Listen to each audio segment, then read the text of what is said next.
Welcome বন্ধুরা, my mini blog তোমাদের সামনে আজ একটা নতুন রিসর্টের খোঁজ দিয়েছি, যেটা কলকাতার খুবই কাছে রূপসী রূপনারায়ণ নদীর তীরে, যেখান থেকে তোমরা সৌন্দর্য একটা ভিউ উপভোগ করতে পারবে, সেই ঐতিহাসিক পাওয়ার প্ল্যান্টও দেখতে পাবে। এটা হচ্ছে খুব একটা সুন্দর ফ্যামিলি ফ্রেন্ডলি রিসর্ট।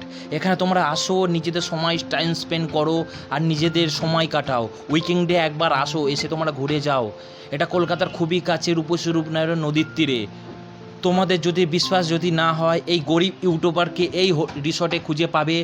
আর তোমরা যদি এই চ্যানেলে নতুন হয়ে থাকো, চ্যানেলটা সাবস্ক্রাইবার একটু লাইক, একটু শেয়ার, একটু সাবস্ক্রাইবার করে দাও। আর বন্ধুরা, আমাকে তোমরা একটু ফলো করো, যাতে একটু আমি আগে এগোতে পারি। এটা তোমাদের কাছে আমার রিকোয়েস্ট। আর তোমরা সব ভিডিও দেখতে চাইলে নতুন নতুন নিত্য নতুন ভিডিও আমি এই ইউটিউব গরিব ইউটিউবের চ্যানেলে আমি দিতে থাকবো। আর তোমরা সবাই আমার একটু পাশে থেকো। Thank you.